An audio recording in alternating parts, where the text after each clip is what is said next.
Eu sou especialista em canto. Você ouve o canto, você sabe qual passarinho que está cantando dentro da mata, que é o mais difícil de observador. A pessoa vai para o mato, mas não sabe que o passarinho está cantando.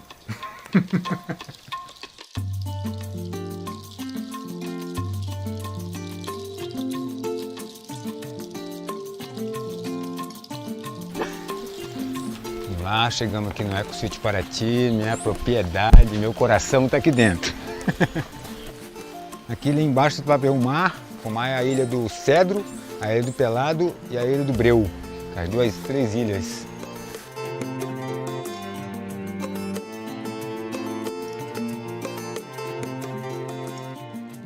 Desde criança eu já morava na mata, assim, no sítio. Nós era 8 irmãos. Então meu pai era caçador. E eu desde criança também gostava de acompanhar meu pai na mata.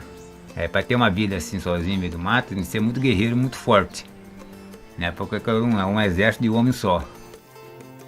Você tem contato com a natureza e você se sente mais poderoso. Você se sente um eremita na mata. Tem um conhecimento diferente que você tem na mata. Você tem que ter conhecimento com os bichos da noite e o bicho de dia, que é bem assustador. Aí tem a onça também, a onça mia.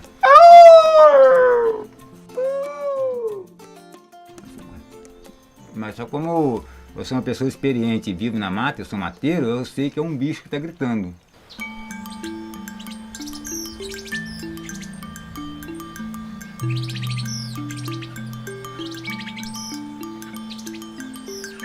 É um lugar de observação de pássaros, assim, você vê o passarinho tudo na altura, você pode fotografar e não perder as fotos. O fundo verde, né?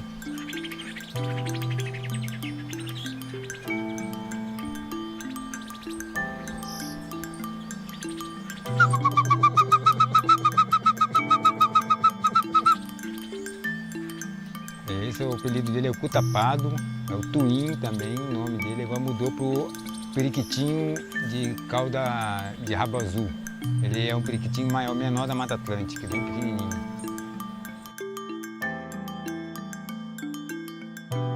Pica-pau benedito, a fêmea, né, cabeça amarela. O que tava aí era pica-pau. É pica-pau fêmea que estava aqui, porque com certeza o ninho dela deve estar por perto aqui.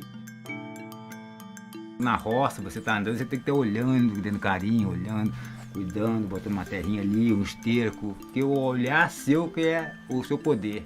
A terra abandonada, sua planta abandonada, a flor abandonada, tudo morre. Vira um mato, né? Então, sua visão, seu olhar que é o seu poder.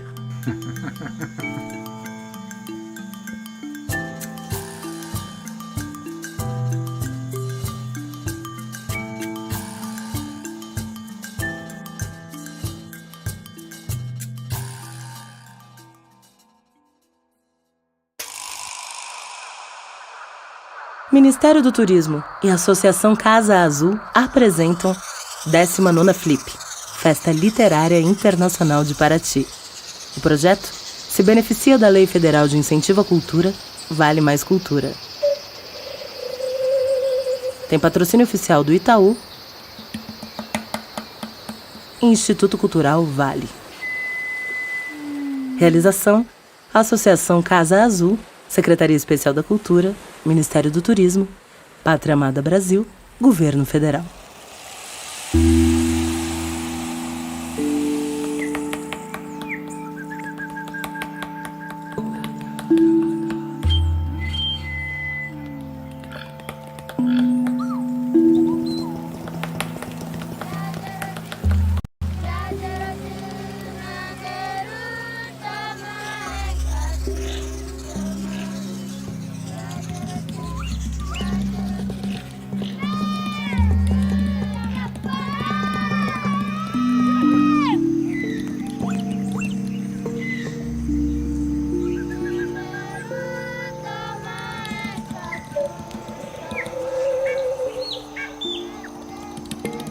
Essa mesa é ao vivo e é transmitida em 3 canais pela internet.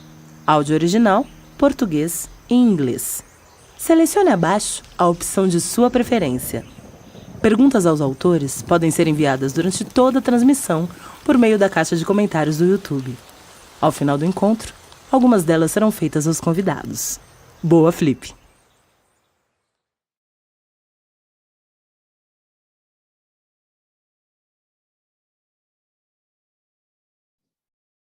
Olá, pessoal. Hello, everybody.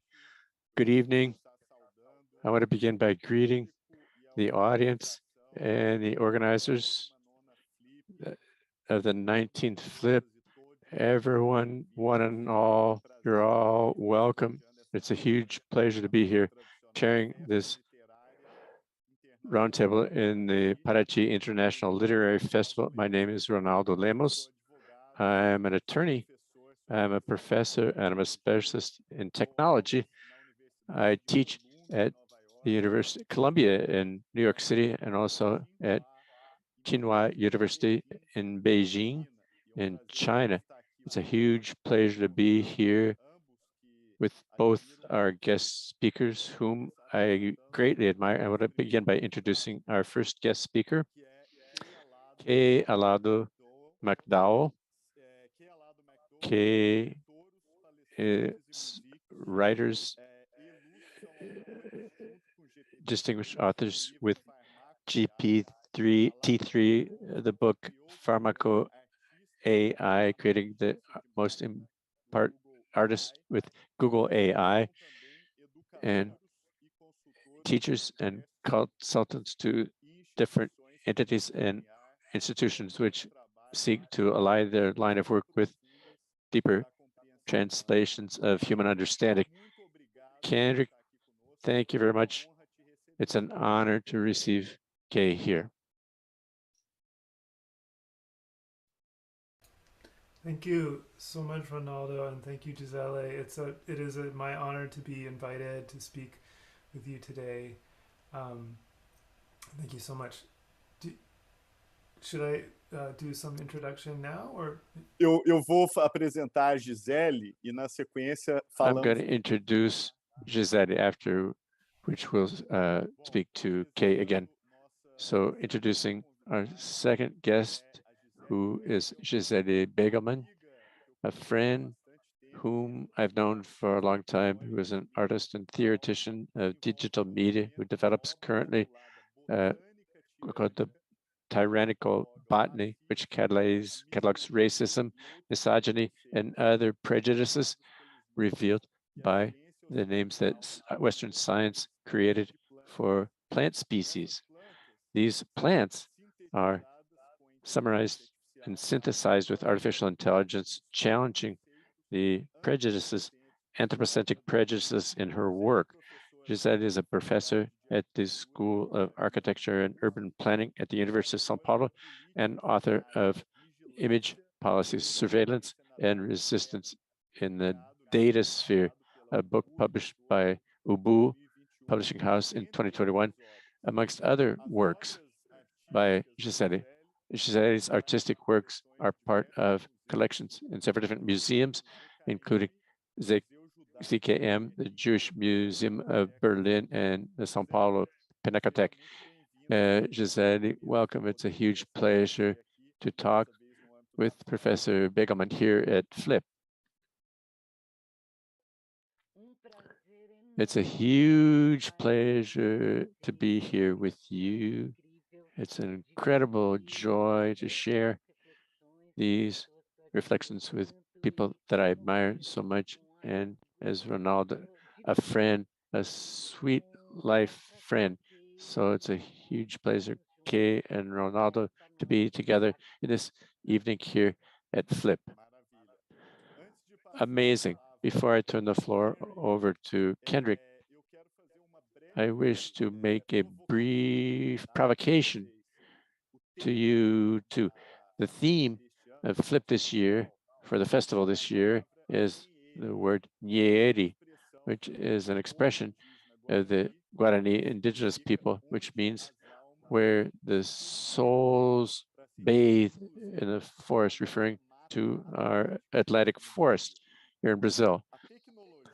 Technology is perhaps, that's my provocation, the most radical form of distancing, our distancing, we as human beings that we are, from nature. And our alienation, I would say that technology today is being viewed as the contrary of Nyeri, the place where the souls, rather than purifying themselves, are polluted. So we're extremely concerned with technology and the impact on our souls and spirits. So I would like to ask our two speakers if your view allows us to conceive a new relationship between us, human beings, and nature and technology. Is technology the opposite of this purification of souls as proposed by the Guarani when they refer to the Atlantic forest as Nyeri? Having made this provocation, I turn the floor over to Kendrick to begin our conversation. Please. Wow, that is a very big question to start with. I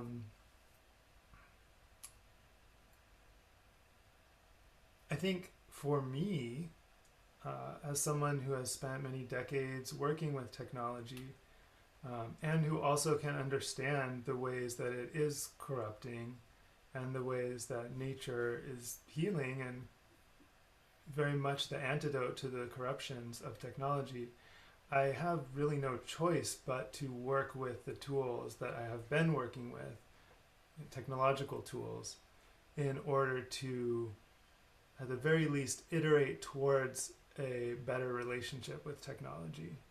So you might say that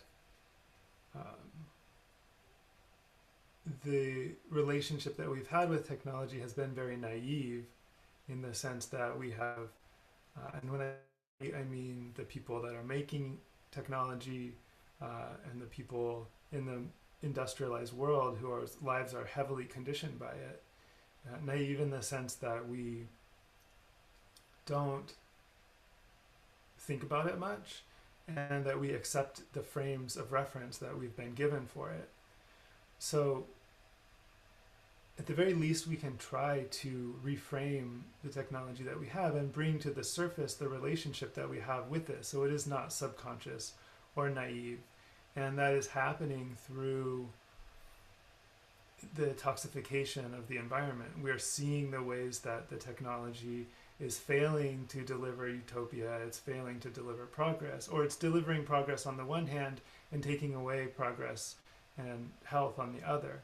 So we're in some sense now living after the promise of the technology, and we have to reframe it and re-understand it and reprioritize it. So many of the beliefs that we hold as a culture, as an industrialized culture, are imbuing the technology. So this conversation, the Yukui's cosmotechnics was brought up previous in the chat before we came online, and this is an example. This is a philosophical framing of this relationship between belief and cosmology and technology.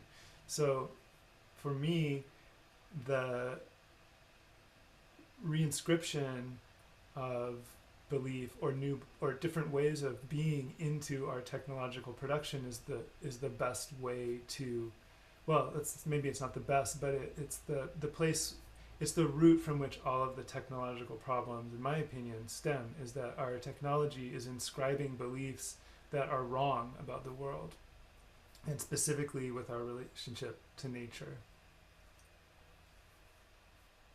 Kendrick, você é autor desse Kendrick livro is the author of this book, which I think is incredible, which is Pharmaco AI, that K wrote using artificial intelligence and the relationship as a human being, as a person with this artificial intelligence. Could they tell us a little bit about the book and their experience of writing perhaps one of the first works, ambitious works with artificial intelligence, like GPT-3 beside them or together with them? Yeah, so this book, Pharmaco AI, is written, maybe I can show you a little bit just so you can see how it looks. You can see that there are different, it won't let me show you, but it's written with two voices. One is my voice, and one is the voice of an AI, or it's the language that's generated by an AI language model. So if you think about the way text prediction works on a phone for like autocorrect or text completions, that's what this language model GPT-3 does, but it does it for much longer pieces of text. There you can see the text that's in bold. Oh, it's not showing up in the screen, but the text in bold is my voice, and the text in the regular font is the predictions that the AI system generated in response to the text I put in.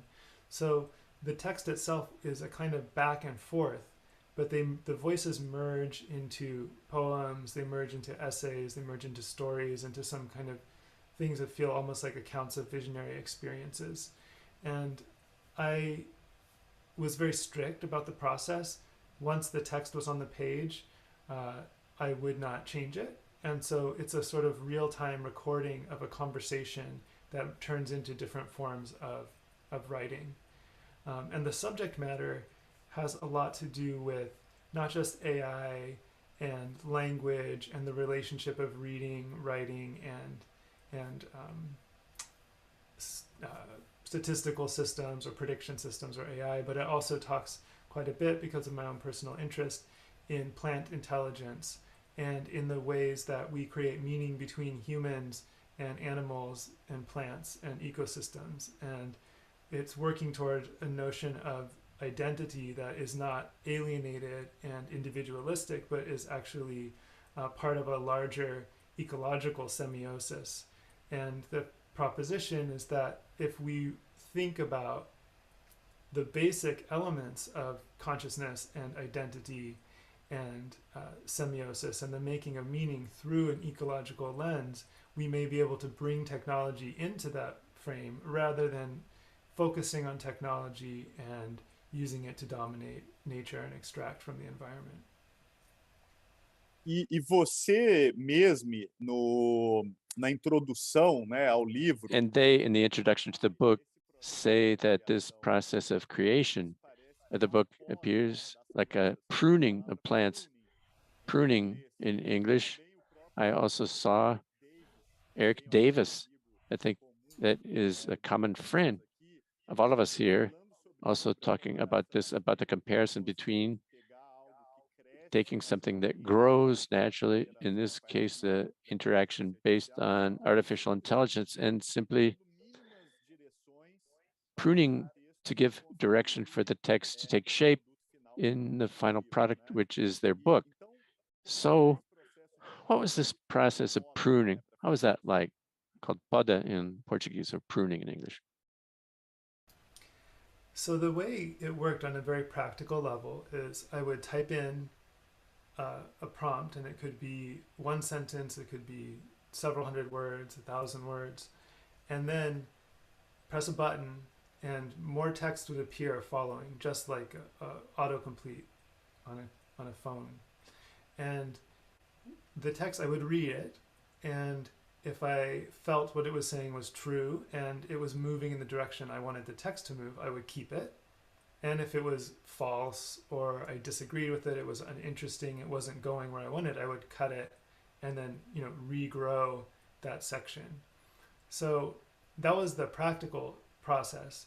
In terms of what was happening in what we call the latent space of the machine model, or the sort of inner workings of the AI system, is it was moving through a high dimensional space of language. So without getting into the math and the details, essentially the model contains within it this very dense map of language. And it's almost like a three-dimensional space, but it has more dimensions than it has, maybe millions of dimensions sometimes. And so I was using the linear text to maneuver through that space. And in the process, I found certain combinations of ideas were extremely generative and produced really rich and interesting text. And so I would start to bring those combinations of ideas together and synthesize them into bigger pieces and then feed those in. It's important to know that the memory of the model is fairly short. So I could write maybe 2,000 words, and then it would forget what came before. So in that sense, I needed to condense what I was learning and keep feeding it back in. And so the book kind of starts to keep shaping and molding a set of ideas and using those as keys to that space, using them as addresses in the space to say, like, I know that here there's something really interesting. And so I could almost play those notes like bells or something like that. Para terminar, antes de And to passar, conclude, before I turn the floor over to Gisele, it appears to me, and this is a hypothesis, that this process, it appears optimistic in relation to our relationship with technology. They created a kind of, I don't know if I can use the word, but like a symbiosis perhaps, and that shows that artificial intelligence, perhaps more sophisticated than the one we have here, than GPT-3, and human intelligence can cooperate in a positive way. And this perhaps, and it's a dream, maybe it answers my initial question, that technologies as contraposition to nature, would it be possible to have an emergence of a hybrid nature where we, humans and machines and human beings, women and machines and everyone, one and all, can converge to symbiotic cooperation with machines? Well, the point of the book. Oh, sorry. Oh, sorry. Was the question for me or for Giselle? it's for you, Kenrick. Okay. Later, I will ask a few questions Oh, to Giselle. Sorry. Okay. Well, the purpose of the book, and it is very similar to the purpose of the work I do with artists in AI research, which is to produce a vision of what technology can be that is better than the one that automatically keeps coming out of the industrial system. So to play in the space of speculation, of dreaming, of creativity, and to paint a picture of something that's possible, and to do it in a way where we are leaving a trail showing we can actually produce this with some technical means, and we can produce something better if we think outside of the limitations of the profit large tech corporation as the frame for technology, even though much of it comes from there. If we can, at the very least, paint this picture, then we can imagine a way towards it. But it won't be possible if we don't have that vision. And so this is the intention of writing in that way. I was trying to, even if it is considered fiction in some sense, it's meant to open the imagination and to allow for a certain possibility to be visualized and eventually realized. And this is why I think artists are so important in the space of technology. Muito bom. Gisele, eu vi que Fantastic. Giselle, I saw that Giselle wanted to participate in. Giselle is highly welcome, commenting and responding to any of these questions. This would be a great time. And after which I have other questions for Giselle. You're speaking to me now, right? Yes. I got mixed up when Ronaldo was talking about answering questions. My point of departure is a point of view which is quite similar to what they said, but I would add an issue.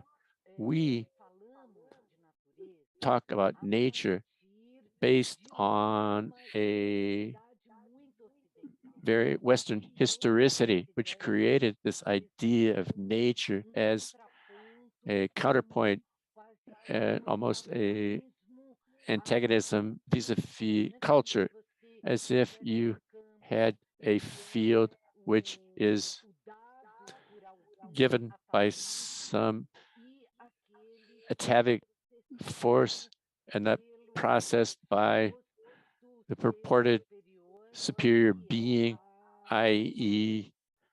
the human race. The Anthropocene has already convinced us that this hypothesis is completely mistaken. There is no such thing as this possibility of having a sphere of culture and a sphere of nature, and this nature which was invented based starting in the 16th century systematically as something that can be domesticated, observed, and fragmented and dominated to generate wealth is an idea of a quite dated nature. That is what creates this idea of technology as something per se.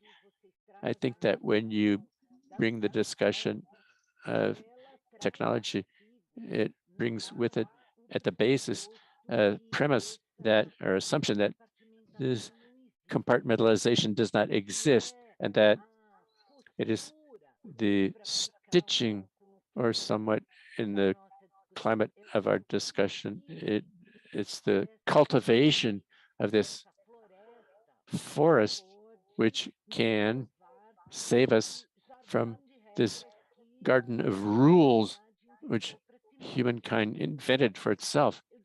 So I would say that it's not technology per se that corrupts nature. It's a given conception of technology and of nature, which has taken us to the point, the catastrophic point where we find ourselves, if indeed we can still reinvent ourselves. And Giselle, their last book written now, which is this one here, which I have in my hands, Policies of Image, published by Ubu Publishing House. This book has a number of essays dealing precisely with this problem of technology, of art and culture, and ethical issues pertaining to artificial intelligence, like the problem of deep fakes and others. What's Giselle's view at this moment vis-a-vis the future of artificial intelligence, especially given possibilities that I consider positive, like the case, for example, of the book by K, which I think is a fascinating example of a positive use. How does Professor Giselle approach this since the book was published? I view and see that we are truly at a crossroads or bifurcation. There are a lot of ramifications for all of this, obviously, but we have a possibility, which is to give in more and more to this compartmentalized logic between nature and culture and everything that it brings, which is gender thinking by gender, race, by class, and give in to this logic, industrial logic, give in to a view in which artificial intelligence, it serves the purpose of predicting situations. The main attribute of AI would be predictability, and this would require increasingly the shaping of patterns, and that's why the book I call attention to the possibility of a machine eugenics, well, to the extent that we'll have dominated by this standardization of industry and the predictability of automation, which we would lose the capacity to recognize diversity, a minimal diversity that we acknowledge today, and we can adhere to what philosophy, contemporary philosophy, I believe, has in the most urgent and most beautiful, the possibility, I believe that K's book is absolutely, as you said, a synthesis of all this, not only the possibility of creating based on technology, others repertoires, but to create a less anthropocentric world where the machines operate not to serve us or as metrics, Frankenstein, that are going to dominate us, but that they point to a new nature, another nature which would, these will be undone. And I think the major wagers that I make currently are on that we take this direction, but we cannot avoid and shirk our responsibility in going to this direction. And the criticism of the procedures, the mass procedures on an industrial scale of an instrumentalization of artificial intelligence for a world which solves itself in automation's predictability. This is very little of everything that the idea of artificial intelligence, not as a mimicry of expansion, human expansion, can offer us. We want something which is not ourselves. This is the alternative, which I think that more radical experiences like pharmaco AI point to, which is not giving in to this repetition of roles, to wager on a next nature, the next nature. It is not the romantic nature, nor it is that of the ancestral peoples, nor is it that of extractivist, systematized or class theory, the one that we have today, which is almost places which we reserve our last attacks on. It's another nature, and the machines also are part of this other possibility of being in the world. Excellent. I'm going to pick up on that and ask a question for both. The following question in the book, K, you begin by talking about Dale Pendell, who is a marvelous author who has a veritable encyclopedia of plants, and also called Pharmaco, but not Pharmaco AI and pharmacognosis, pharmacopoiesis, and so forth, pharmacognosis. One of the things that Dale says in Dale's book is that in the world there are what we can call persons, plant persons. He uses the word plant people. And one can recognize people who are plant people, who have this traditional knowledge and love and have that kind of sensibility of dealing with plants.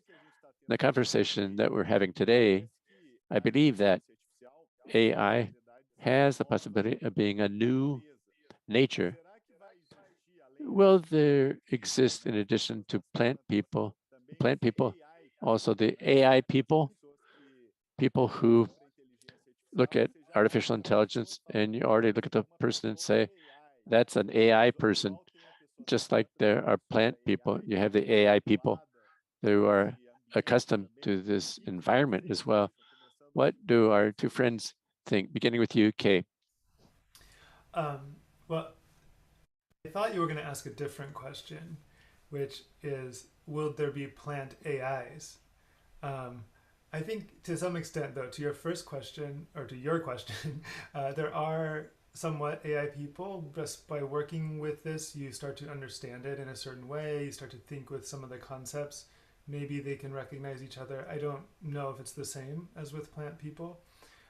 And then there's to the extent to which we are all, in some sense, AI people when we interface with technologies that have opaque layers of AI kind of woven into them. With social media is already this way. But to the question of whether or not there could be plant AIs, I would like at some point to ask Giselle and you, Ronaldo, about some of the interspecies sensing work that's going on with AI and what you see possible there in terms of defining not only new nature, but also new technology. So, I think I'm more looking forward to plant AIs because I trust the plants more to teach the AIs than for the AIs to teach the people. Although I do think the AIs have something to teach the people. E Gisele, me diz o que você acha. Gisele, tell me your thoughts about this question, a follow-up question for Kay as well, after which we'll have another follow-up question. Great. Ronaldo, I think it's quite challenging to think about whether we will be plants with artificial intelligence and AI people. I follow Kay on this point. I think that we used to be, again, my point of departure, my assumption is that this idea of nature as something which is antinomic with technology and nature. We are expanded already and compressed as well, and oppressed by technologies that we use.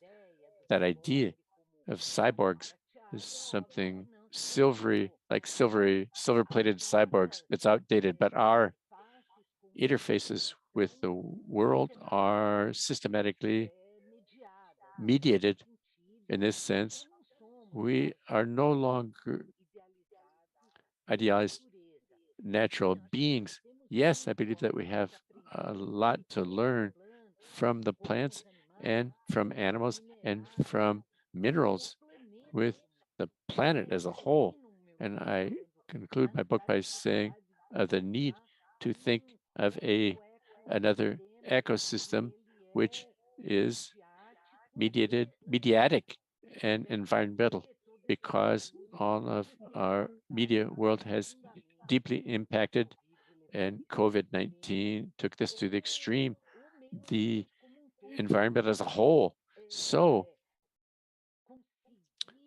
to be able to have this operation happen of cultivating other species and other life forms, I believe points to this direction that you suggest of persons, AI persons, plant persons, AI plants, plant persons, person plants.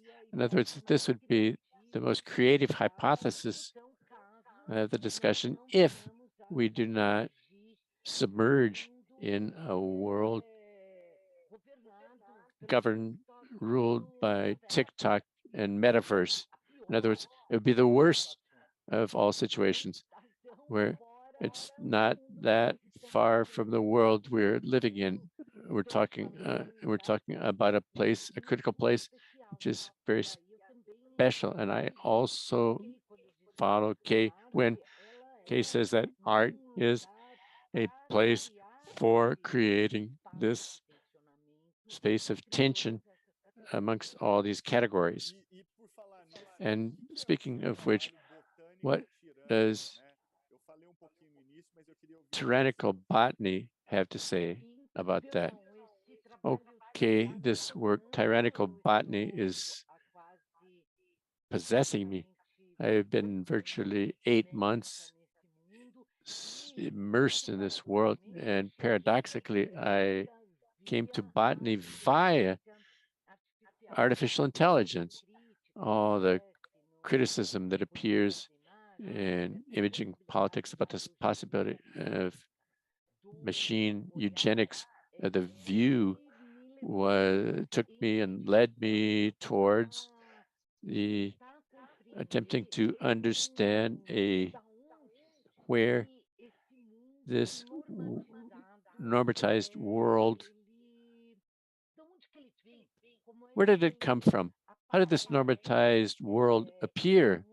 And where may it possibly go? And in this counterpoint, that's where I realized botany as one of the most perverse technologies of domination ever invented. Botany, it is a science, basic science for the establishments of plantations. It is a sophisticated form of domestication of nature with the human sphere. I'm not talking about the plant world, I'm talking about botany. It's a very specific field. So botany and vegetation aren't synonyms in this confrontation and this project, which is still has as interlocution, the generous interlocution with Hermano Viana and Ilana Feldman. It's the first time that I talk about them publicly. I delved into a process of constructing taxonomies, which is extremely important when you think of artificial intelligence, which part of it uses these categories. And in botanical taxonomy, I realized a abundance of names, both scientific names and common names, that are extremely misogynist, racist, prejudiced, and broadly disseminated. Today, the scientific circles have already requested revisions of names like the errant Jew, the mulatto woman's butt, and castrated horse manes. It's a scientific name for a given type of lily, and Eletrina comes from Greek, and it means red. And the Latin name, or kafir, coffee, it's an offensive form of referring to several different African tribes, kafir, that get the name to coffee or cafe, as if they're one single people, and they were the heretics according to Western tradition. So kafir, it's a derogatory term. So tyrannical botany began to classify, to research these plants, separating them into groups like the Jews, blacks, women, indigenous people. For each of these groups, all the prejudices were reproduced, and I began to cross-analyze them by means of artificial intelligence in order to them to begin to generate other beings. I wouldn't say other plants. There are already other things. After my immersion in recent weeks in Kay's book, I was at difficulty in saying how would I name these beings if they would be generic, errant, generic terms, powers, Black powers, African powers. And I began to realize that perhaps the most interesting thing would be to me to talk with artificial intelligence, and with artificial intelligence discover which names these future lives will have. On the screen, you can say my first cross-analysis ever since I came to Flip. I say that I've already improved in this process of iteration. I began recently myself to do this training process of the machines, and I cross-analyzed several different species of a plant, which is in many languages, in German, English, and Portuguese, it's known as the errant Jew, which for me, or the wandering Jew, for me as a Jew, this is an absurdly full of negative connotations. Nazism used this to extreme. There's a famous film on the wandering Jew, one of the first Nazi propagandists, but this comes from the Middle Ages. So my first test was precisely cross-analyzing these plants. And now I'm mixing and racist plants with, in other words, names of plants, composing racism with names of plants that with a anti-Semitic names and complete misunderstanding and misinterpretation of the first peoples in the forms of naming them. That's why the project is called Tyrannical Botany, the birth of botany as a way of organizing the world, normatized world, and projecting on it this nature in man's resemblance. It's a classical botany. Current botany already confronts this discussion. That's where it's been reflecting systematically on the naming of plants. It's become a problem, as well as, look how crazy this is. I'm going to say something that I'm certain that you assimilated ever since your childhood, and I can close on this. It's so taken for granted, and that we humans, as a basic datum, that these plants are divided and can be conceived based on androsphere and gynosphere, which is binary. If you begin to think, you begin to discover how problematic it was, this colonization of the imagination and the imaginary, and how much work we have ahead of us in other directions. The tyrannical botany is based on that. It's fascinating, Giselle. Everyone would like to follow the development of this work, and I'll take advantage of this to ask a question for Kenrick, which in their book, there are experiences in the Amazon. I'll ask permission to read in English. Ritual fasting and detoxification in the Amazon jungle. E é interessante que depois você vai completando essa frase, esse prompt, e a inteligência. You complete this phrase, and artificial intelligence talks about ayahuasca next. It's almost spontaneously, which I thought was fascinating. And from this perspective, did they have this experience in the Amazon of having experienced this? Was this a real experience that they had? I'd like to know more about this, Kate. Yeah, I have been to the Peruvian Amazon many times and worked down there. And so this, yes, this is a real experience. But I am very careful not to mention specific even names of plants in the writing. And I thought it was very interesting that GPT-3 filled in with specific. Me too. Yes, that was amazing, actually. It seemed to have a very strong opinion about that, and something that came up in the Eric Davis review of the book was about this notion of channeling, or the idea of channeling. And I often think about that, especially because that GPT-3 is a statistical system, and the methods of divination and oracular prediction that we have are many times based on statistical systems like tarot decks or the I Ching. Reading coffee grounds, for example, is maybe less statistical, but I find it interesting that we have already examples of channeling or oracular or predictive tool sets that are fundamentally statistical. So I'm not making any specific claims there, but Eric Davis did sort of read it as a channeled text in a certain way. And some of the writing, in particular in this book, Vida Nova, there's a short fiction that I wrote with GPT-3, and GPT-3 really generated most of it, and it takes place between a shaman and an apprentice, and there are numerous spirits that are kind of appearing in the text. And it was very strange to me because even within the story, there was this notion of channeling, and then there were these voices that would come in, and I had no idea really where this stuff comes from. Obviously, it comes from the computer science point of view, it comes from a predictive algorithm.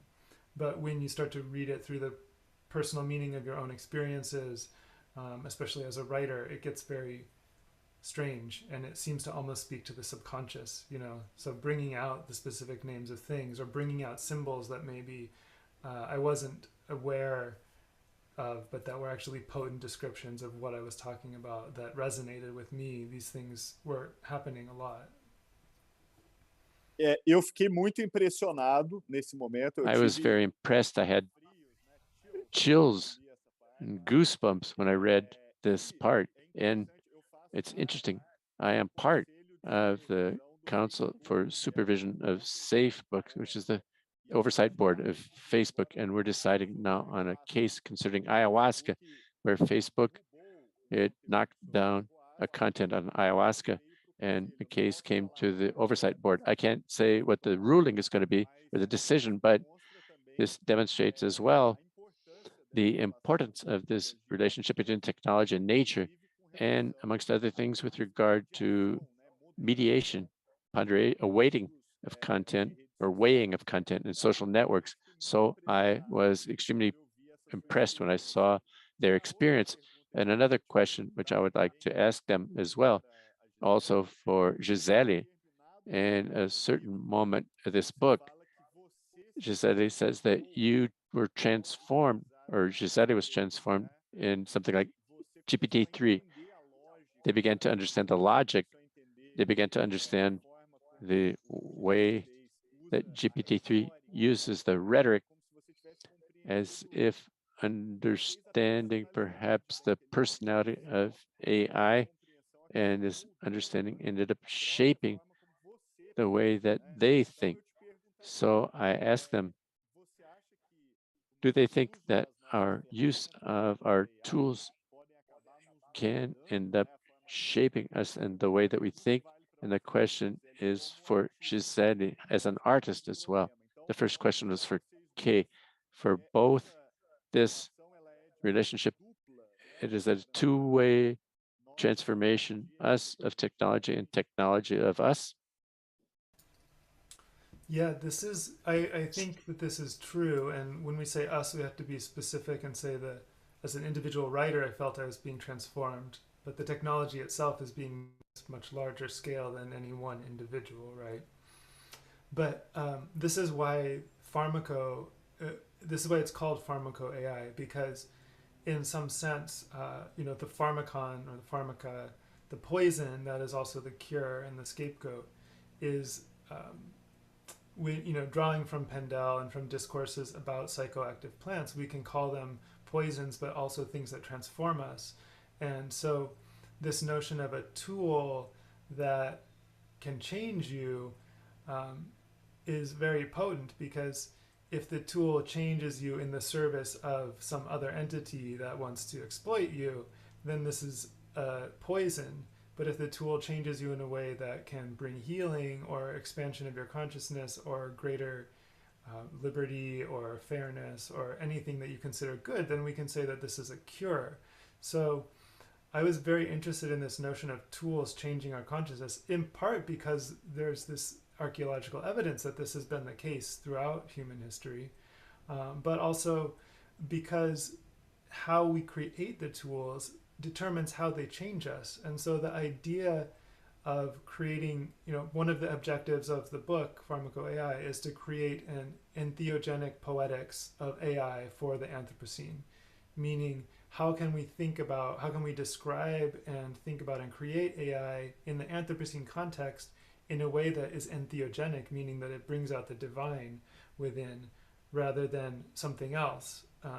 So the idea of the tool changing us, can we make of it an entheogen? And this is, of course, a very ambitious endeavor to make AI into something entheogenic that produces the divinity within us rather than something else. But I feel the stakes with these tools are so high that we have no other choice but to think about them this way. Gisele, quer comentar esse ponto? Giselle, any comments on that point?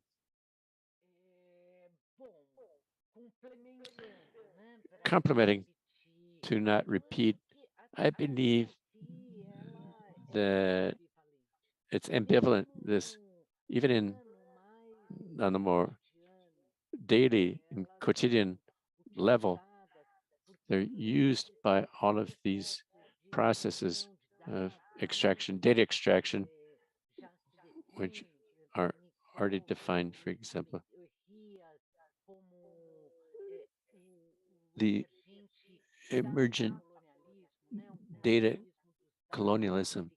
In other words, they don't replace, but they create new dimensions of racism and new forms of exclusion. These same technologies cannot be dealt with or read, rather, outside of the political transformative field. Although we can say that the Arab Spring began and ended up in a political disaster, it was a very important sign, nevertheless, of the instrumentalization of taking possession of the means in a cross-cutting way. And obviously, I would never say that the Arab Spring or June 2013 in Brazil or Occupy Wall Street were movements dictated by technology. But yes, technologies which in the social networks these movements would never have become what they became without technologies. So we have there a moment that we are facing the possibility of being and living in the most creative civilization possible, given democratization of creation by the means, and at the same time by the same processes. We are facing the possibility of falling into the limbo of normatization, generalization, standardization, cultural, and of the imaginary on an unprecedented scale. So it behooves us to do this transformation, the criticism. It behooves us to face digital capital and the way that these corporations are structured beyond ethics, concluding by thinking that today our memory was outsourced to Google, outsourced to Facebook. I ask myself, if Google, for some reason, decides that tomorrow, this is a odd hypothesis, that YouTube is no longer, or Google is no longer an important market niche, where will the history of COVID be stored? Part of it, we are writing here, doing this broadcast online. So this criticism, it is macro categories from standardization, algorithmic racism, data colonialism, but in this micro texture of our daily lives. And it is a combination of knowledges and another repertoire, political repertoire, which includes technology in its debate. And beyond this history of why Friday leave it for everyone, It's the only thing apparently that the politicians, free to Wi-Fi, that's the only thing they appear to know about technology is this, and the best of hypotheses is something that we need to place technology as a question, intrinsic question for the public sphere. And it has to be problematized in this sphere and not in the sphere of trademarks and branding. Excellent, Gisele. We're reaching the last 10 minutes of our conversation. Just to comment quickly, I don't have an idea, and the concept that most irritates me more than singularity, this concept, for me, it's an abstraction and a project, a political project. It's terrible in my opinion. And I saw even a question made Tadeu in the chat box. He wanted me to ask the two speakers about metaverse, their opinion about metaverse. And thinking here, I think that metaverse, if it is a force in favor of cosmotechnique, technodiversity, which is the opposite of singularity, rather than convergence, divergence, it will be welcome. But metaverse as a additional force of convergence, I personally am opposed to it. I would like to ask, knowing that we are friends and we like Duquesne, a Chinese philosopher who proposes the idea of cosmotechnique. How do we make progress in cosmotechnique? What we here, Brazilians, beings of the forest, beings of the tropics, what can we do to make progress in cosmotechnique? K. Well, I must say that I have been spending a little bit of time recently with the writings of Eduardo Viveros de Castro, and thinking about cosmology and writing with GPT-3 about some interspecies communication ideas, and have been thinking about this notion that he identifies as the sort of fundamental of Amerindian thought, being that all animals see themselves as human when they see themselves, and vice versa, and that there's this kind of original singularity, maybe, if you will, that is the sort of intensive space within which this subjectivity happens of the self as human, or the jaguar seeing itself as human. So I think there's a lot that can be taught about cosmotechnics from the cosmological side, and from the side, by Brazilians and people in South America and people that have been inhabiting this cosmology. Personally, I find it much more compelling than the alienated cosmology that we're operating within. But when it comes to cosmotechnics, there's two parts. There's the cosmology and there's the technology. And we can take a broad view of technology and think about, technologies of plant interaction, technologies of understanding biospheric, ecosystemic relations and ways of living that are informed by the forest and the dynamics of the forest.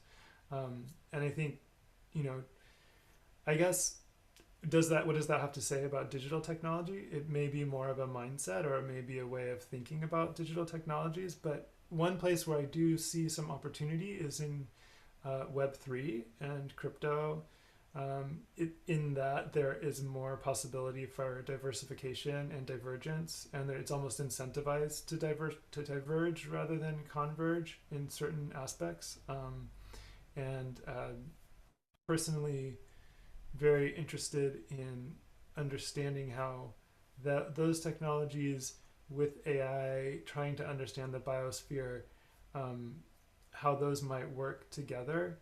Again, it's one of those high stakes situations, but I think the foundational layer of decentralization provides a different logic, and it's less a logic of convergence and enclosure, and more of a logic of divergence and mutation and things like this. So I think there's some possibility there. This is where I'm finding excitement and hope around what can be done. It's still very speculative, and it operates on a very capitalist ethos, but it's in some sense a different kind of exchange, different kind of capitalism than the sort of centralizing one that we have.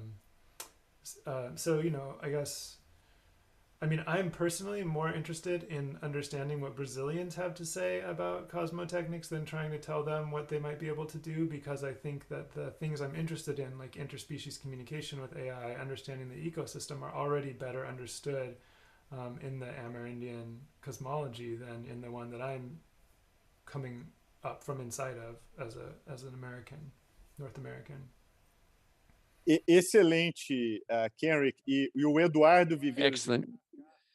Eduardo Viveiro de Castro, he's a great inspiration for everything that we do. Herman has worked extensively with him, and I myself has had several different projects with Eduardo Viveiro de Castro. He's fantastic. Apparently, it would be a good in a near future to have K here in Brazil for us to be able to meet with Eduardo Viveiro de Castro, having tea together, Brazilian herbs, and in addition to which, you could present yourself as a musician in the project K, with letter K. I'm certain that a lot of people will be interested in hearing them.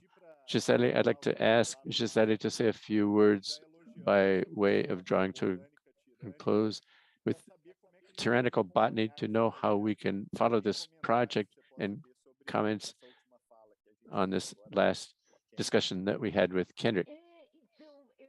So I have my caveats with regard to metaverse, perhaps due to an issue of age. This is so 1990s for me. I think of the parallel universe, Second Life, and all that stuff. It makes me somewhat itchy. It's like we're going back to the 1990s. So I know that this is an issue of generation. So I include issuing a call on a quite old philosopher whom we've learned from Aristotle. Man is a political being. He meant that man's place is the palace, the city, the forest, the beach, not the office, not behind a computer screen. My caveat is very close to yours, Ronaldo. If it's something to encapsulate us, setting aside my problem with the parallel universes and all that stuff from the 1990s, that's past for me. The idea that in the bubble, it's not possible anymore. What justifies us is outside the bubble. It's the forces that irradiate, not the forces that compact us and compress us. I think that by different channels and paths, we're thinking along the same line. An author that we did not comment on here, and who, for me, despite the importance that people have been doing, is fundamental for us, this discussion. Dana Haraway, I think the last, Dana Haraway, it hasn't been translated into Portuguese, something it would become a problem. She's discussing Tulosine and teaching Tulosine, teaching us to learn from spiders. It's a species of spiders that she takes us references, not because we're to become spiders. That's not the point, because the spiders can teach us to live at risk and not inside the web or attempting to dominate the web. The spiders live on the edge of the web. It's essential to not attempt to understand that the public sphere is one of conflict, of negotiation, constant negotiation, and that in metaverses like capsules, they tend to have this idea, which is completely ridiculous, of the large corporations, of followers and friends, where you only find your equals. If metaverse is that, it's not for me. I hope to be outside of it. If it is in the direction that K points to, with all this capacity to, for other thoughts, ways of thinking that you, for the more conceptual point of view and philosophical point of view and political point of view, fine. I'll in that case. Fabulous. Thank Kay. I think Kay and Giselle. I would love to spend 2 more hours talking to both of them, and I hope this happens. I hope that Kay can come to Brazil soon, and that we will meet with Giselle on behalf of Flip. Everybody in the organization, thank you indeed, and I hope to see everyone soon. Thank everyone. I thank everyone. Thank you. This was